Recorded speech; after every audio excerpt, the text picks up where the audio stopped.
Thank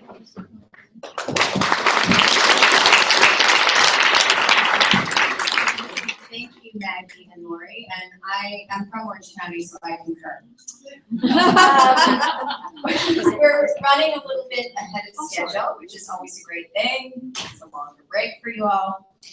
I would now like to introduce our panel of experts and activists who will engage us in a conversation about CEDAW, which we just heard a little bit about, safe cities and human trafficking. Jeanette Chang founded the Long Beach Human Trafficking Force. She served as an interim executive director of Kingdom Causes Long Beach, where she was instrumental in forging a relationship between the faith-based community and needs of the city. Influential and diverse in public policy and outreach, she continues to facilitate the Long Beach Task Force in addition to serving as director of public policy and advocacy at Pretended Services. Welcome. Autumn Burris is the founder and director of Survivors for Solutions, offering advocacy, outreach, community education, and consultation services to various nonprofits and institutions. She was an expert panelist at the UN Women's Stakeholders Forum on preventing and eliminating violence against women. Autumn has imparted organizational leadership in San Francisco as an administrative director and is an expert consultant and board member of several organizations and offices. Autumn. Is Autumn here? Okay. Our panel will be moderated by Cece Sloan, a venerable leader in women's issues, and in particular the National Committee and UN Women since 2004. She is the SoCal chapter president, and the chapter is celebrating their 10th year. Congratulations. Over the years, Cece has been a pivotal force in raising vital funding by connecting her creative background in the arts with the global endeavors of UN Women. In her role as chapter president, she's mentored many, some of whom have gone on to become indispensable to the organization, such as vice president, president, and board members. Cece?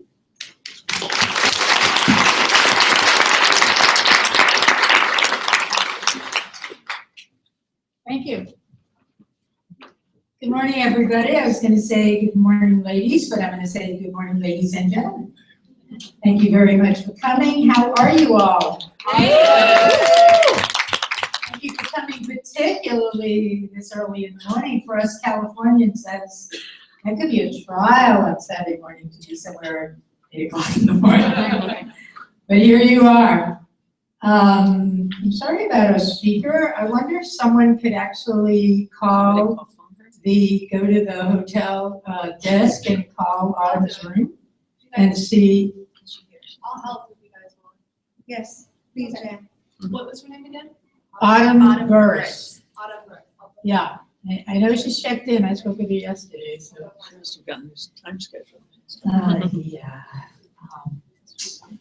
Well, along with that little bit of news is mine, which is halfway up here. I discovered I didn't have my notes. We're so happy for you. So my companions in the car said, "Oh, you can wing it." So here we go. Wing it.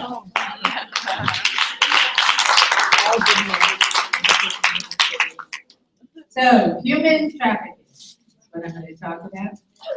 Human trafficking, modern day slavery. It's an oxymoron, right? Yet it is due to people's pursuit of profits, enslavement and exploitation has been going on since the beginning of time.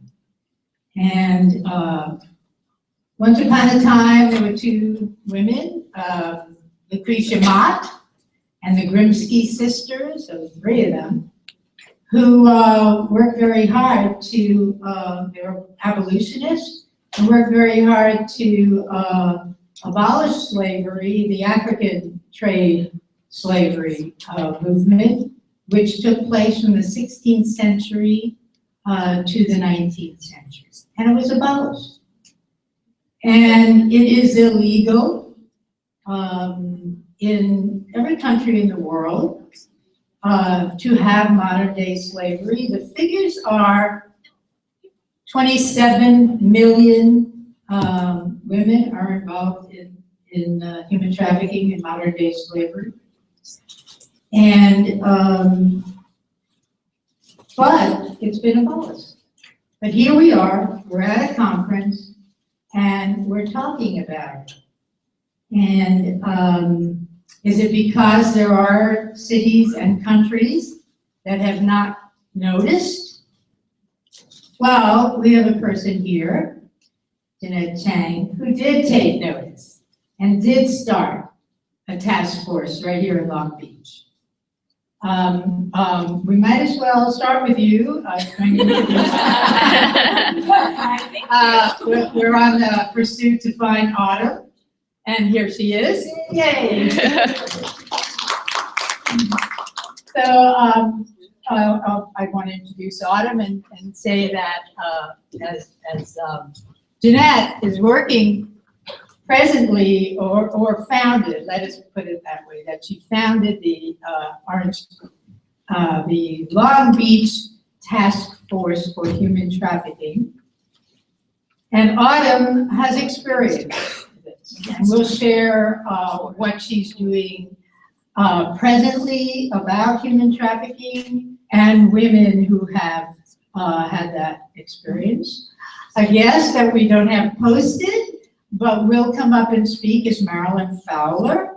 Marilyn Fowler has been a leader in what Laurie mentioned. This has happened in San Francisco. She's also a leader of WIN, which is the Women's Intercultural Network. And we'll talk about CEDAW, the Cities for CEDAW program, because we have to ask ourselves a question. Are we facing fear? Are our cities safe for us? Daytime, nighttime, campuses, streets, workplaces, are they safe? This is why Cities for CEDAW has had to happen here. Because as Laurie said, it has never been ratified in this country due to a Senate vote, missing usually 7 votes. It takes 67 votes to ratify a treaty. And so Marilyn is going to fill us in on CEDAW, safer cities that we need in this country for women. And I want to turn everything over right now to Jeanette. We're gonna go with Autumn, actually. Oh, Autumn. Thank you. Thank you. I'm gonna touch on, can everybody hear me? No. Okay, let's turn this thing on, shall I think just close it. Get closer. we? Now? Yeah. Okay, good, that's a good start. We had a little switch this morning on timing, and so I apologize for my grand entrance. But I wanna thank you all for being here. I see a lot of women in the room, and I really wanna give a shout out to the men that are in the room.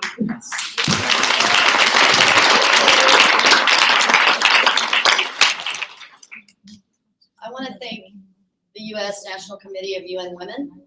I want to thank the United Nations Associations of San Diego, of which I'm a member of the Women's Equity Council.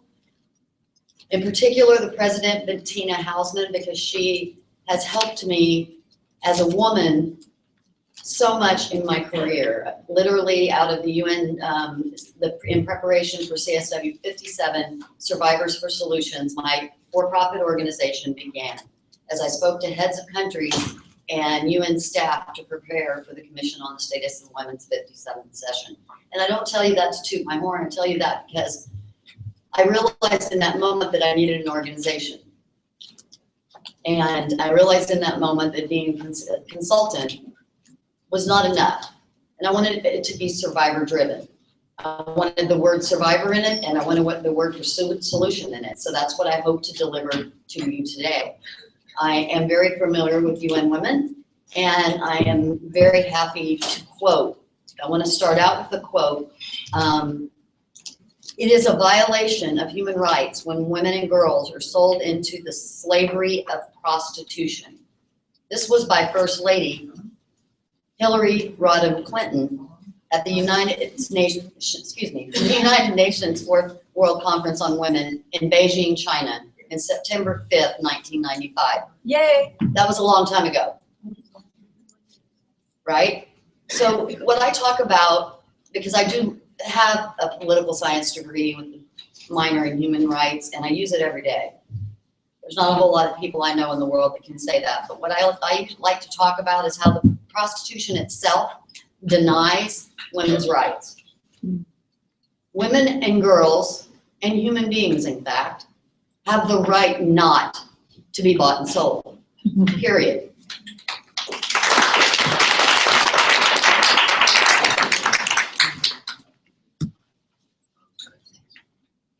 "20 years later, as we revisit this quote, it's time to view prostitution as a violation of human rights and a form, in fact, of non-state torture. And when in fact you are approached by a police officer, not that I have anything against law enforcement, I work with them regularly, but at times you're approached by a police officer and instead of going to jail, you are then expected to provide a service to that officer. That is state torture, make no mistake.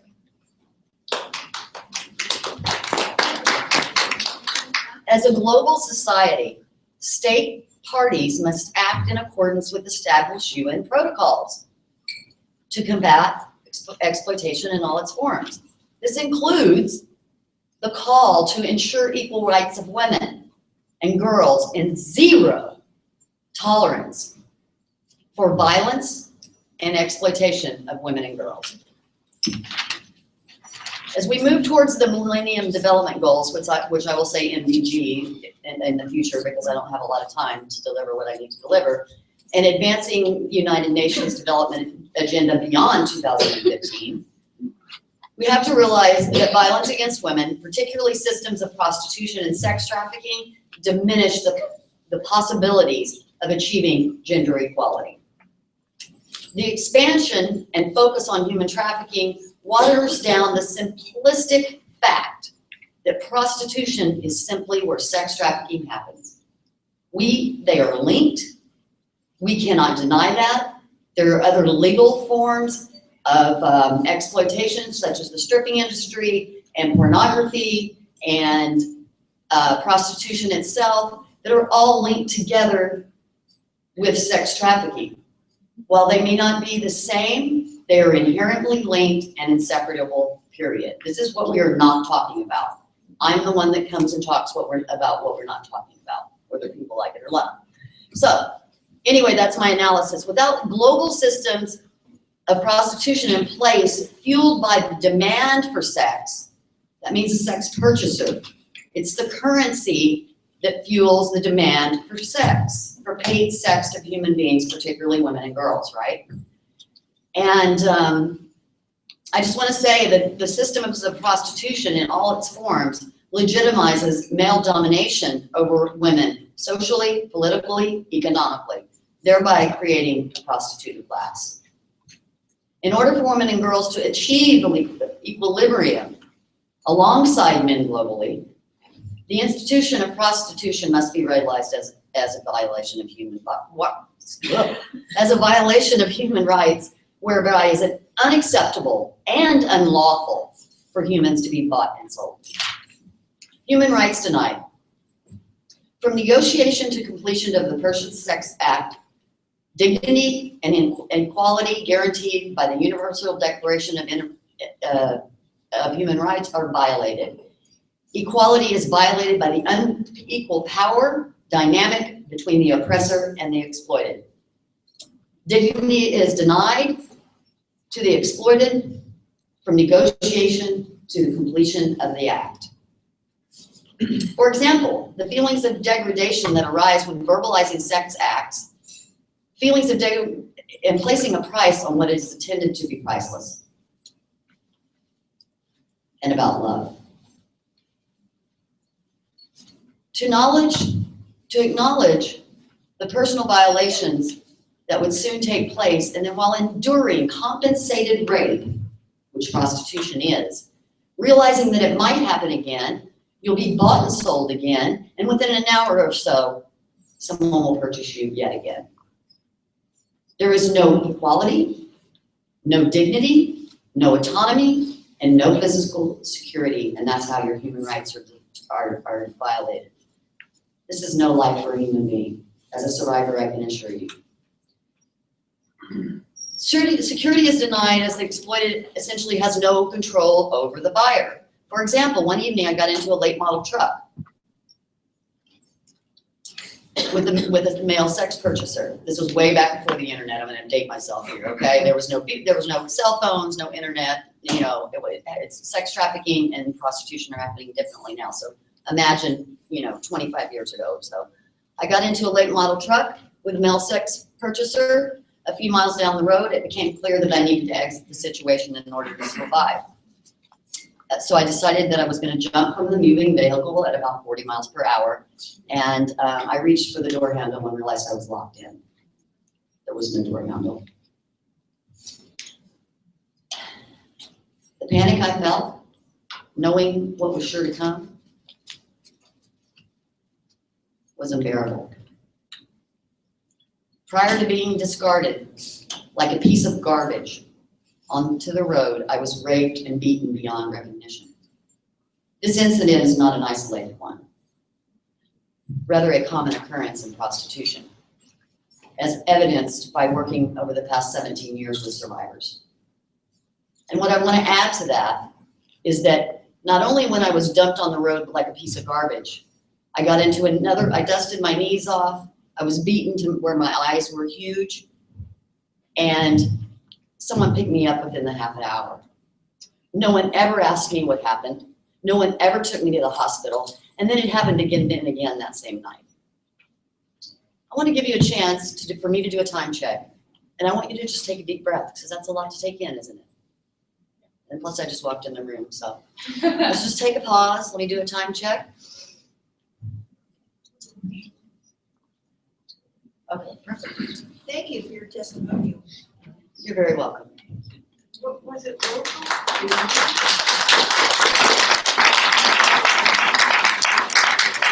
It was in the state of Texas. The question was it local? No. Okay, so the Palermo Protocol is tied directly into the MDG statement to achieve gender equality and the power of women. So in order to do that, we have to realize that this is a crime. It is imperative to recognize that prostituted women and girls fit into the definition of human trafficking, and the exploitation of prostitution and sex trafficking cannot be separated. The Palermo Protocol calls on state parties to recognize the links between prostitution and trafficking, this is very important, by including in the definition the abuse of power or a position of vulnerability. In prostitution, the abuse of power lies within the buyer of sex who possesses currency and or other items of value over the exploited individual who is in a position of vulnerability, often due to structural inequalities such as poverty, lack of education, economic opportunities, and social safety nets, and many other things. So we call on people to realize, and state parties in particular, that this link happens. The buyers of sex fuel sex trafficking and should be accountable in accordance with their role in the problem, as called for by the Palermo Protocol, which has a much longer name if you know the UN system, but I can't go into it at this moment. But it literally says to discourage the demand that fosters all forms of exploitation of persons, especially women and children, that leads to trafficking. This protocol clearly acknowledges the inherent links. The Nordic model. Raise your hand if you've heard of the Swedish model or the Nordic model.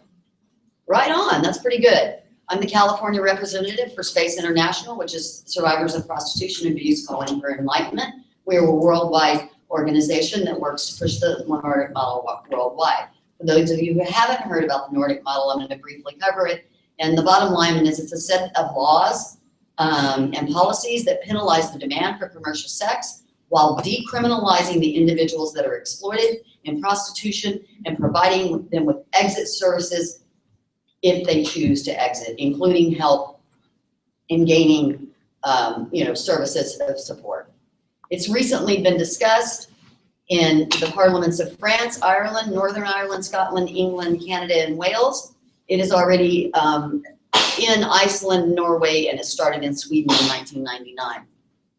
In early 2014, the parliaments of the European Union and the Council of Europe both adopted non-binding resolutions recommending member states to consider the Nordic model.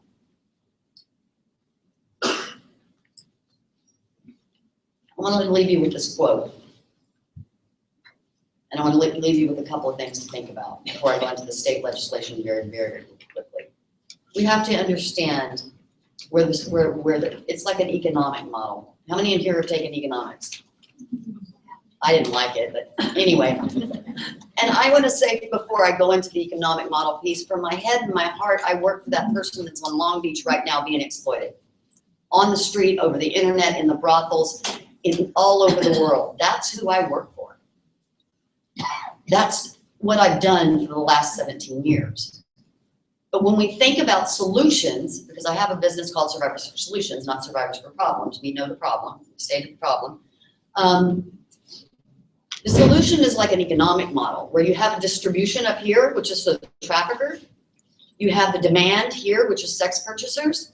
And you have the supply here, which is the commercially exploited individual, right? So when you take away that currency and that money, the pimps don't rise up there anymore.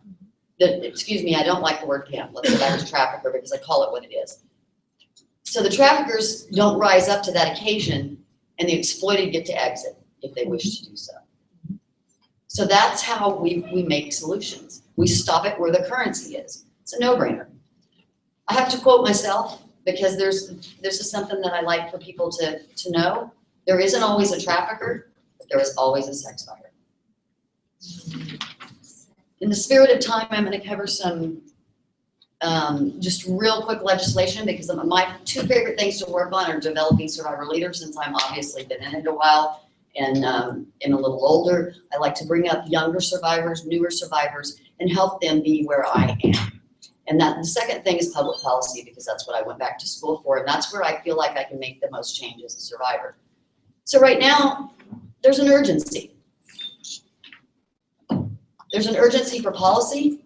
There's an urgency for you as constituents and as advocates and as women to come together and call your senators and your governments and your state. If you live in California, call the state of California and get on board. Sometimes it's as simple as a click on a website, on ledgedev.org or gov.gov, sorry, and you can just say, yes, I support this bill. Or you can call the office. Literally, if you call an office at the national level and state level, it takes less than 5 minutes. And it means a lot to the survivor on the street. I worked with Feinstein's office on what's called the Justice for Victims of Trafficking Act. Does everybody know the controversy around that? Pretty much, or no, not so much? Okay, so we had anti-trafficking legislation that President Obama did sign in May of 2015. It identifies new funding streams for victim services. It prevents sex trafficking by targeting the demand for sex or sex buyers. It treats victims as victims, not criminals, and lets survivor voices inform anti-trafficking policy. I'm very proud to announce that I am just come back from Washington, where I, alongside about 15 other survivors, was able to inform the implementation of the Survivors of Human Trafficking Empowerment Act, which was a piece of the JVTA, as we call it for short. It will create a council that reports to the President Agency on Trafficking, by the way. We'll create a U.S. council of 8 to 14 diverse survivors of sexual exploitation to inform government and policy, and not only that, programming. Because without the survivor voice at the table, we write beautiful laws that look good on paper, and then you get down to implementation and they don't work. So I'm adamant and proud about that, alongside of my sisters and brothers who were there in Washington last week with me. It was part of the National Survivor Network. In terms of state law, the California Department of Justice Criminal Justice Statistics Center, 1/3 of sex buyers were arrested between 2003 in 2012, 2/3 of prostituted individuals were arrested. We need to flip that script, if not completely make it 100% traffickers and sex buyers. So we have some pending legislation, which is not perfect. I've learned in politics you have to compromise. I don't love it, but in any event, I just got I was in Sacramento the week before that for Lobby Day for California Against Slavery, supporting SB 776, reducing the demand to solicit prostitution by Marty Block, which is out of my area in San Diego, and it establishes a base fine of not less than $500 and not more than $2,000 for the sex buyer on a first-time offense. It directs 75% of collected fines to counties to fund shelters, counseling, and other services for exploited individuals.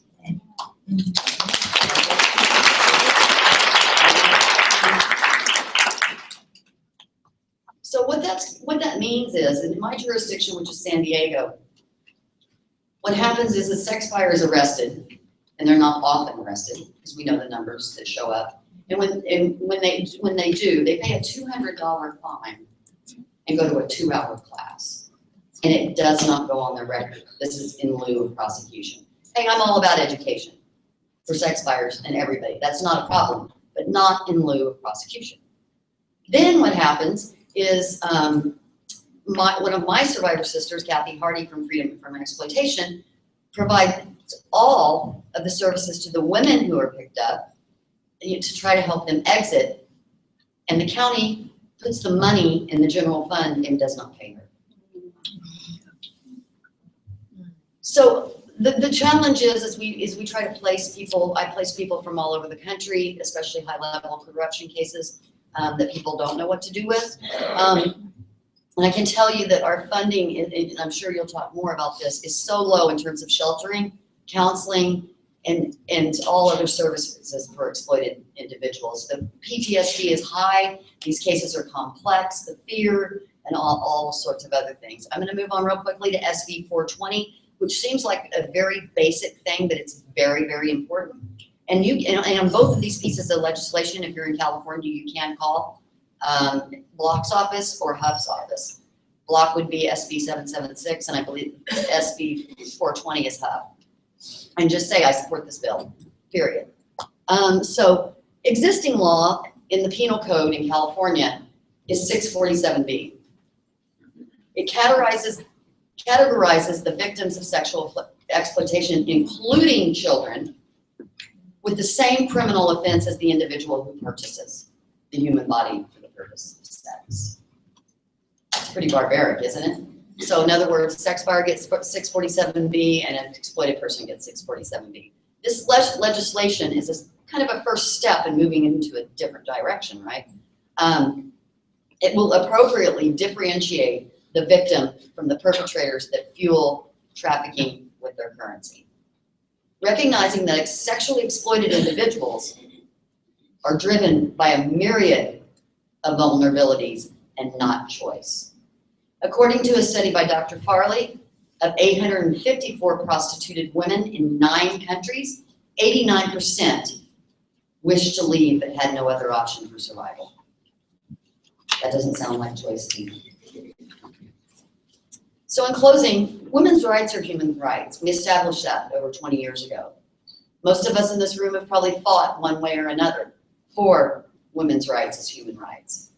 Let us stand together globally, nationally, statewide, and locally to eradicate violence against women and to promote the right of women and girls to choose not to be bought and sold. Thank you.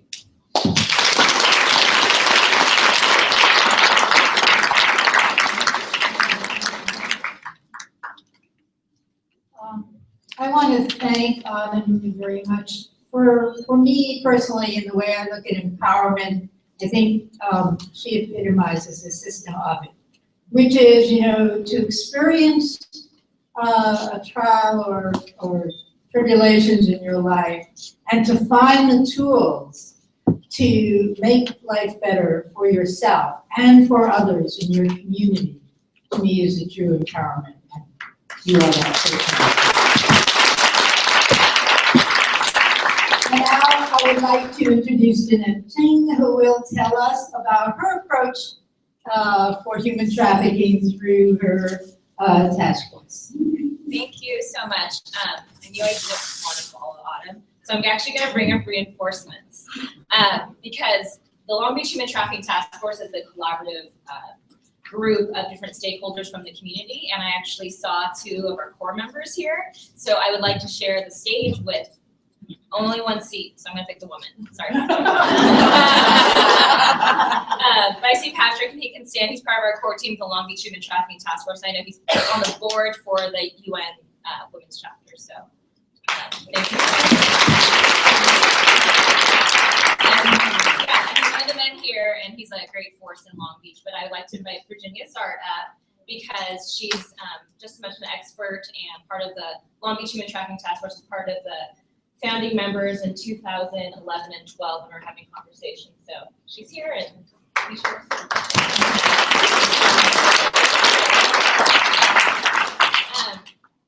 So we didn't plan obviously what we're going to say together, but since we work together, hopefully we'll have it. Yeah, so the Long Beach, well, thank you for being in Long Beach. Thanks for choosing Long Beach. I know we have you guys are from all over the state, so I don't know if you know exactly what's happening in Long Beach, but Autumn gave a great overview. Thank you so much for sharing and being brave and smart and sharing your story with us. Yeah, our approach is a little bit different in the sense that we're coming in it from a asset-based community development model. So we're looking at to see what the city of Long Beach has to tackle human trafficking on our streets, but also working in collaboration with the DA's office, the police office, counselors, shelters, teachers, the school district, community groups, anyone you can think that can have their hand in dealing with policymakers in dealing with human trafficking. We want to bring them all together at a table and get them to actually get along and not be fighting over grant money, not be fighting over who gets the microphone, nothing like that, because I think that happens a lot with a lot of our social services in general in Long Beach. And I actually don't put up the mic, so there you go. So we're a multidisciplinary, survivor-centered, collaborative community effort by law enforcement agencies, community-based organizations to combat human trafficking by identifying, rescuing, empowering survivors to assist in the prosecution of traffickers. And so we've been together since 2012. It's a diverse group. We meet the first Thursday of the month in a weird church basement, but it holds everybody. We have about 60 to 80 people attend every single month. Really diverse group. Anyone from law enforcement to the DA's office, city prosecutor. So I can speak a little bit about what we're doing locally, as some of Autumn touched about it. I guess first we were going to talk about what we're doing with the sex buyers. And they're commonly called Johns, so if that is more helpful to you, but I know that's not a word we want to use.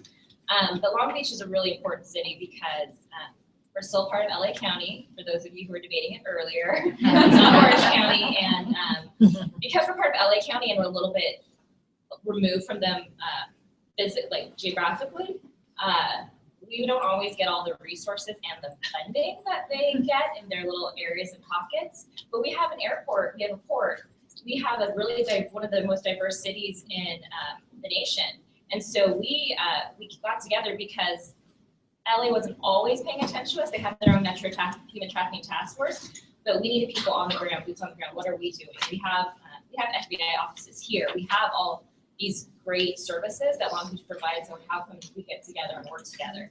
So because of the diversity of Long Beach, as you guys hopefully get to enjoy for you guys who are visiting, we got together and put together this task force to really educate our cities, educate our law enforcement, educate our teachers, basically the entire community. It's anyone who will listen to us, we try to speak to. So for the Johns program, it's called Exposing Johns, and because Long Beach is a unique city, we get to pilot a lot of programs that actually LA County can't pilot.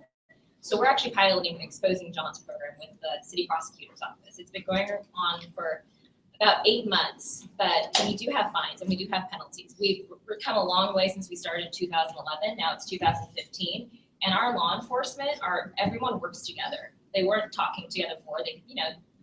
public defenders and prosecutors obviously don't always get along, but they have to get along now because there's so much pressure by the community to find solutions instead of just arguing, instead of just you make a policy, and we'll vote, and none of it gets passed because of whoever voted for it. So we're really pushing more of a collaborative community effort. So this Exposing Johns program now, the Johns and the Exposing Johns, I'm sorry, sex buyers are fined the minimum $1,000, 6 months in jail. So it's about 6 months, but they're posting the photos online of the exposed buyers. So there is more penalties. So speaking to what Autumn kind of brought up is one of the issues.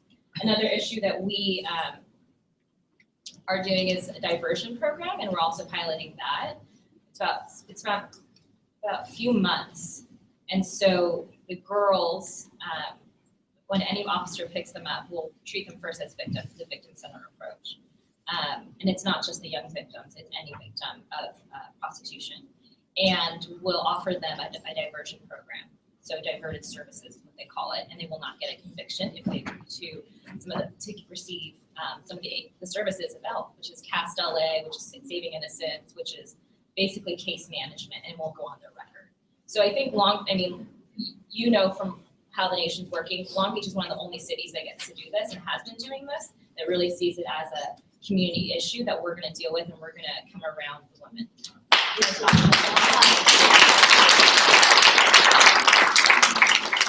Could you speak into the microphone? Yeah, I'm nervous, I'm so sorry. I don't always like to speak in the mic, I used to just try to yell, but, okay.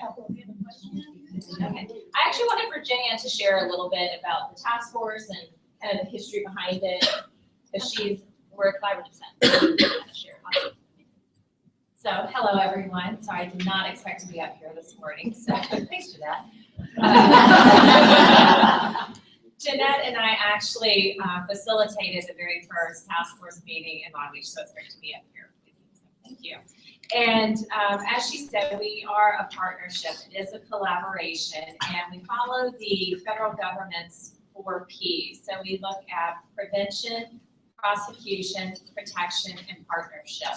And so the partnership, she's touched on how we all work together and network.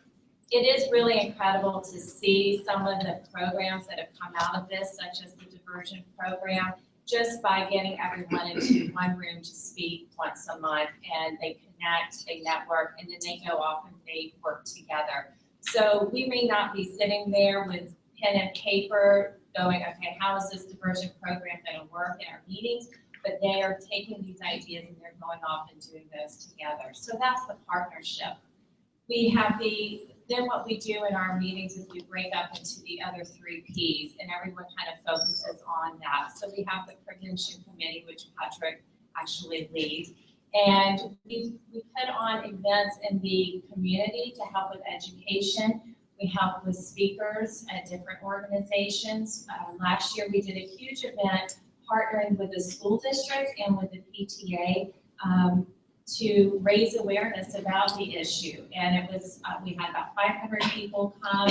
It was at one of the local high schools. So it really drew in all ages to come in and learn different aspects of this. So that's a bit of the prevention.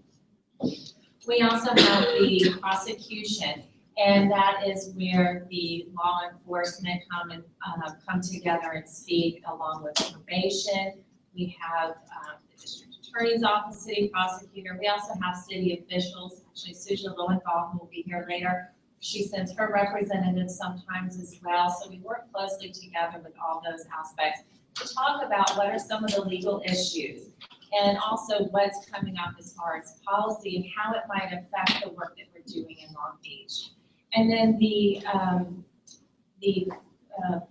protection, I always get that word wrong for some reason, but the protection is working with the services. So the counselors, the therapists, the shelters, what are the things that they have to offer? What are the things that we need that they are currently offering, and how can we help them get the resources to do that? So we really pull all of this together, focus it on those 4 Ps, and work together to make change in Long Beach. Yeah, any questions? Say, I live in Long Beach and I'm familiar with this issue. If you contextualize why Long Beach now it's important to have this task force because of the landscape has changed in terms of sex trafficking and prostitution in Long Beach. Because of what's happening in LA, there is a drive coming to Long Beach, and we see more and more of these cases in Long Beach. Like on PCH and Long Beach Boulevard, it's obvious. And I know that the Councilwoman, Susie Price, is very, she knows about this landscape change. So she's asking, she lives in Long Beach and wants to address why we're focused on this in Long Beach, why we're seeing more and more of it. I think there are different parts to this. We are seeing more of it, but I think part of it is because we're more aware of it, and law enforcement is more aware of it, so it's coming more to light. The other thing is that Long Beach really has been, our police department has been very proactive in this. Our former chief of police, this was a very important issue to him, and so our police department has turned, and they don't see the women as criminals, they see them as victims. So that's why they're working on these diversion programs. And in fact, I actually was able to go out on an operation with them, and it was really hard for them to even get the girls to come because they're finding that there's less and less, because there's been so much crackdown in Long Beach that there is less of it that's so obvious. Not to say that it's not still here. So I think that it's everywhere. The commander, he always says it's in every city. We're just really focused on it. So, but we do have the port, as Jeanette mentioned. We do have an airport. We do have a very diverse community and the convention center. So it is a city, and it is here, and it is something that needs to be addressed. And we have a long way to go, but we've come a long way too, I think.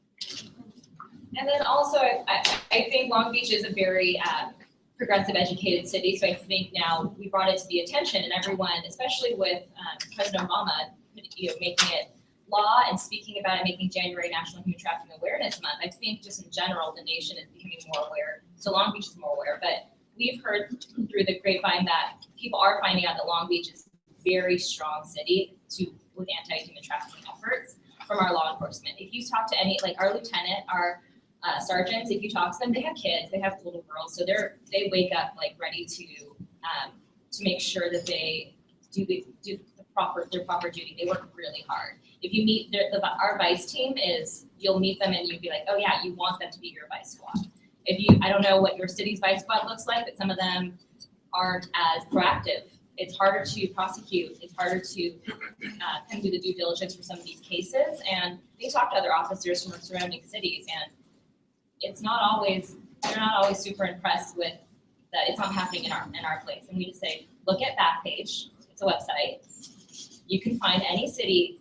You can find someone trying. These are all people trying to sell sex, on Backpage via a trafficker.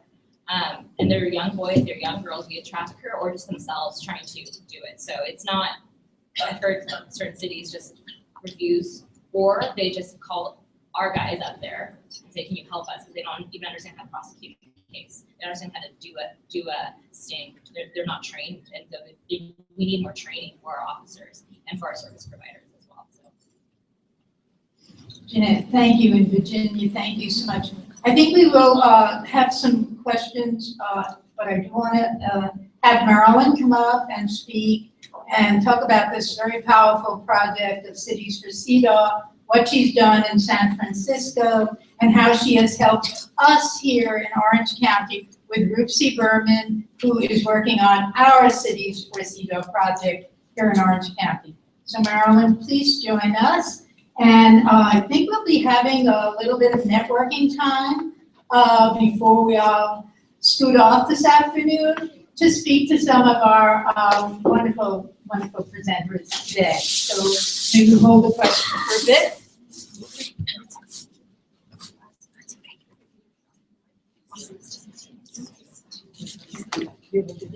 No.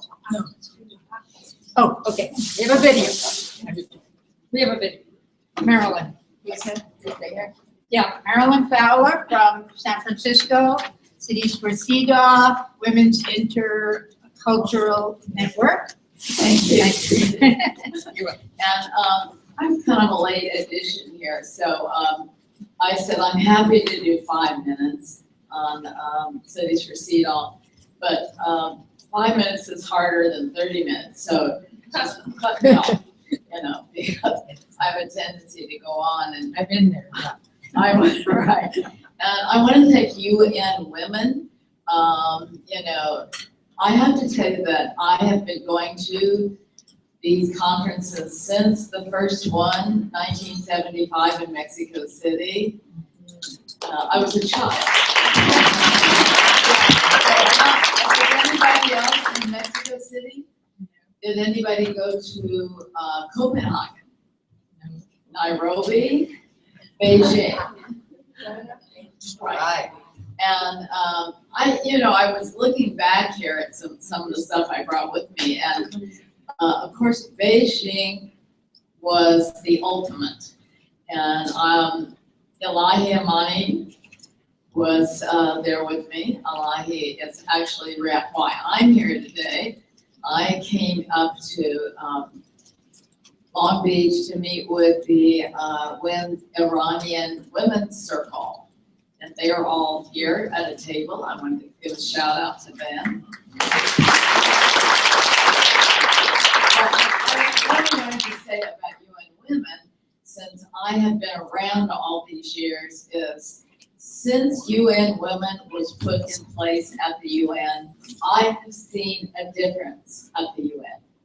It makes a difference to have a women's office, to have a secretary, whatever she is called now. It makes a difference to give Presidential women nominee.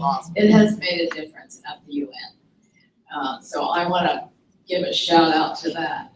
But I was also looking through some of the things I brought with me on Beijing, and I didn't know some of this history, but 2 decades, in 1946, the United Nations Economic and Social Council established the Commission on Women. Now, the Commission on Women at the UN is made up of 36 country representatives. So the US isn't always at the top of everything. And that commission, right, that commission was charged with promoting women's rights and ensuring women's equality around the world. At that time, there were only 25 of the original 51 UN member states that gave equal voting rights. This is where we've come from, okay? And now we're hearing where we need to go, and I loved hearing some of the things that the women were saying here on trafficking. And one of the things that happened in 2005 at the UN, when we were there, was the Bush administration had their team there to amend the Beijing platform. And the General Assembly can do that. When the General Assembly opens the Beijing platform declaration and so forth, it can be amended. And we learned the hard way that we have to be careful when we open that. And it was open in 2005, and the Bush administration had their people there, not the State Department representatives, but administration people. They wanted to amend the Beijing platform to take everything out of there that had anything to do with sex, and they actually said that. They came close to that. They even wanted to take anything out of there to do with trafficking, okay? Because they said, oh, that shouldn't be in a women's declaration, that's commercial.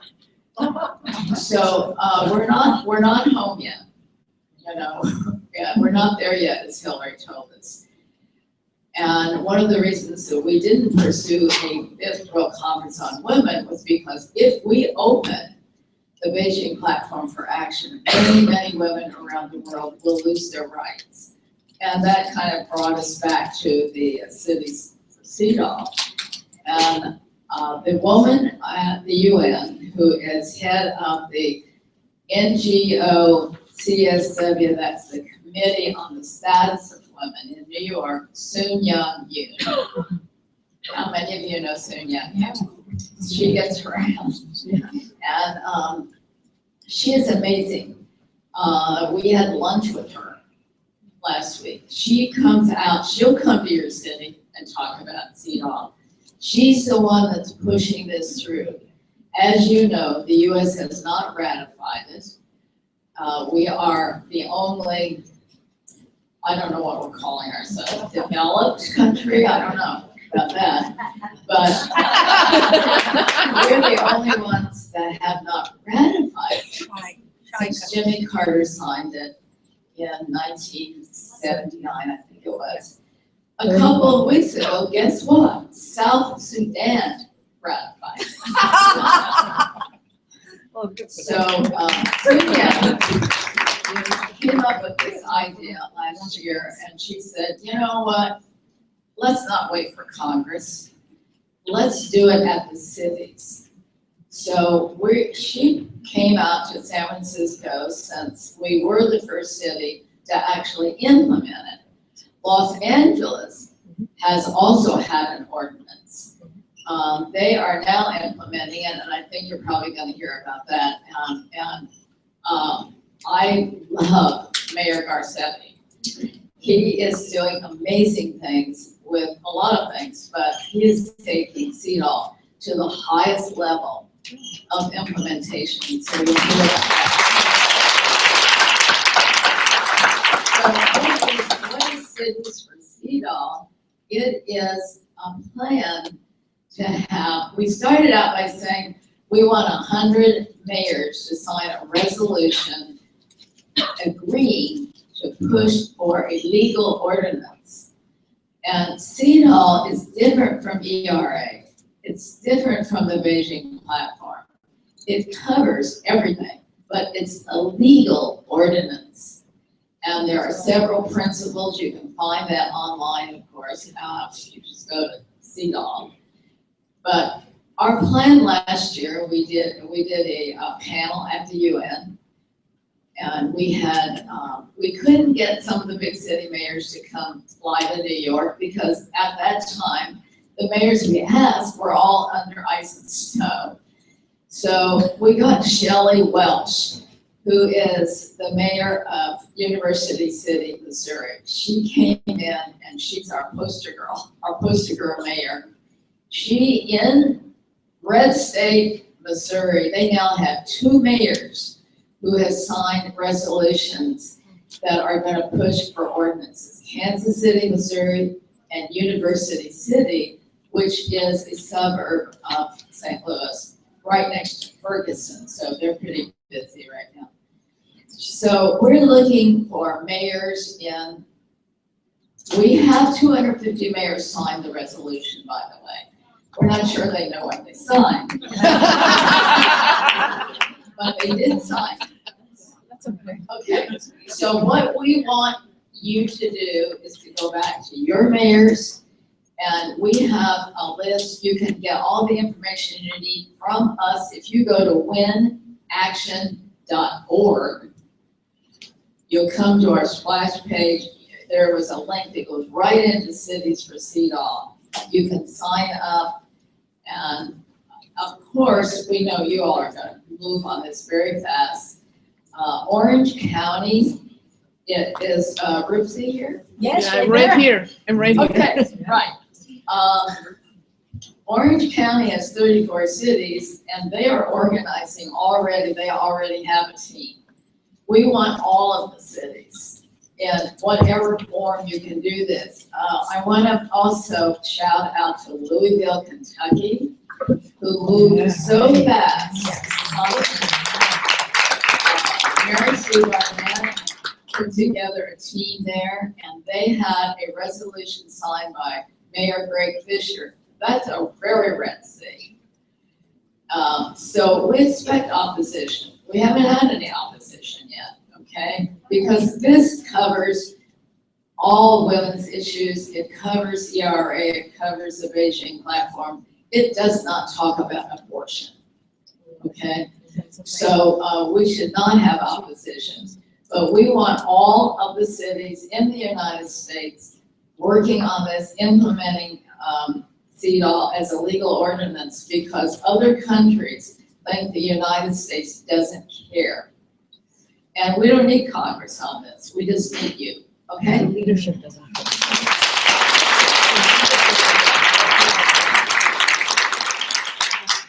This is the end of our panel time. We've run out, but I do want to give credit again to a person that Autumn mentioned, Bettina Hausman. I work very carefully with San Diego women. There is no chapter down there, but they're incredible women, and Bettina is the person who connected Autumn and myself.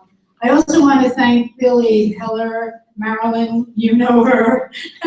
Many of you know her. One of the first person I ever met when I took over the chapter, when I started the chapter from Southern California.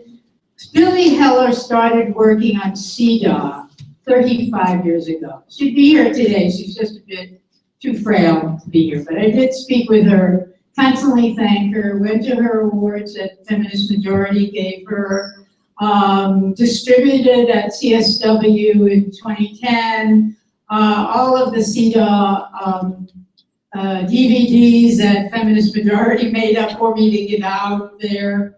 And, you know, CEDAW is always on our mind. And to have this, Marilyn, to have us being, you know, really active here in California to develop these cities, and with you as an example in the forefront, we thank you. And Roopsie taking over for us, and I don't know yet what Greater Los Angeles is doing, but you already have a great program there with Eric Garcetti, and I'm sure you're working, Kathy, with him. Right, Wendy, can I ask you something? On KPFK, they mentioned that Long Beach has a Robert E. Lee Elementary School, and they said they haven't heard from anybody. So I hope people in Long Beach would call the school district, the head of the school district and the superintendent of Long Beach and say, why? We'll do. We'll follow it up for you. Great. Thank you. And there, you know, there's going to be some more talk a little later on. We'll have time at tables, networking. We'll be together for the rest of the day. And we have a film that we're going to show right now. So thank you very much for my panel and your attention.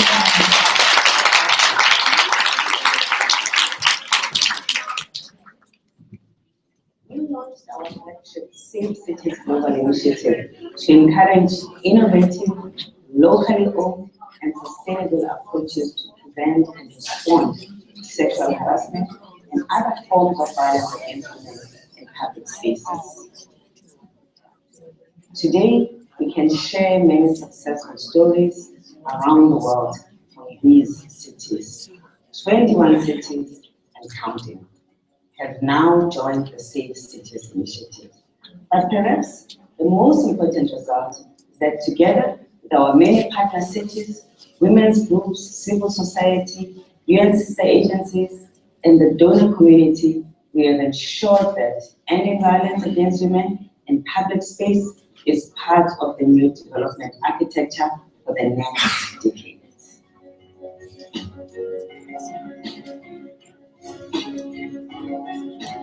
Our market should be a good place to market. And such things like sexual harassment or violence against women or people fighting young boys against the young boys, it should not happen in here. Les femmes, les filles sont victimes de violences physiques, de violences verbales, de harcèlement sexuel dans les espaces publics, tous les espaces publics, quels qu'ils soient, dans les administrations, dans la rue, dans les bus, dans les taxis, sur les plages, dans les cafés.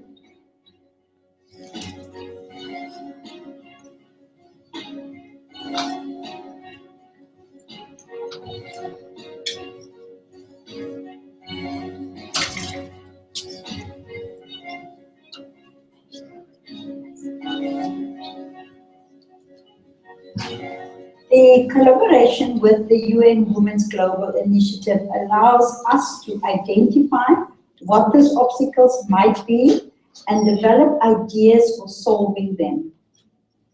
There have been a couple of very interesting steps that have resulted in key milestones. One of them is the creation of the baseline data, which has been unique, which has been on scale, and which really brought the attention of policymakers and the public at large to the issue of women's safety.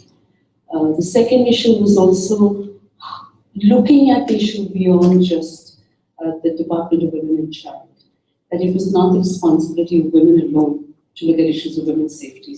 It is a concern of everybody in the government and everyone in society.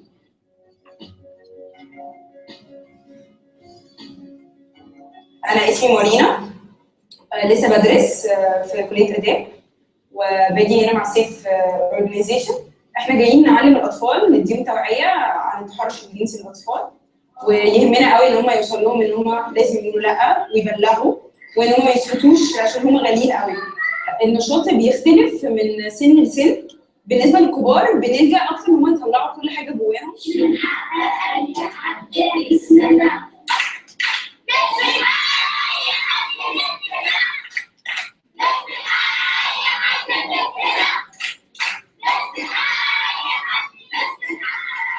Before the Safe Cities program started working in Garibaldi Market as its first pilot, there was an illegal shelter set up here, and there was an illegal fence also being built all around the toilets, which obviously prevented anybody else from seeing what was going on. So what we've designed is an area that allows for more light to come in, and then chairs that are more comfortable for the vendors, and they can get in and out easily to protect their goods and sell with more ease. El acuerdo de partenariado con Rowan consiste en introducir en nuestros programas de formación la parte específica que se refiere a cómo reaccionar ante casos de acoso contra las mujeres en el interior de los autobuses. The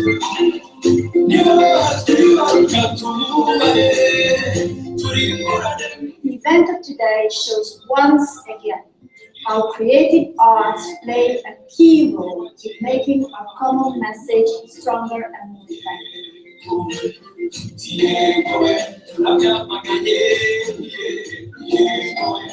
UN Women have been working inside our partnership on NCDC for providing money and space for building nuclear facilities here, also in toilet, nuclear banks, that kind of something inside our market. La lucha contra la violencia de género es una de las prioridades de la cooperación española. Es uno de los pilares fundamentales de nuestra acción en cooperación exterior. Desde el principio hemos impulsado y apoyado la creación de mujeres, y también desde el principio hemos impulsado uno de sus programas más emblemáticos, que es Ciudades Seguras. Hemos procurado la incorporación de nuevas ciudades al programa y hemos fomentado la apropiación por parte de las autoridades locales. Este es un buen indicador del éxito, es decir, la apropiación por parte de las autoridades locales, también por la implicación de nuestras unidades técnicas en el terreno. Así que seguiremos apoyando a las mujeres, seguiremos apoyando ciudades seguras. Enhorabuena por el éxito del programa. Este programa va a ser declarado como un programa emblemático de la ciudad de Quito por el municipio, pero además de eso, no solamente en Quito. Yo creo que este es un programa que deberíamos hacerlo en todas las ciudades.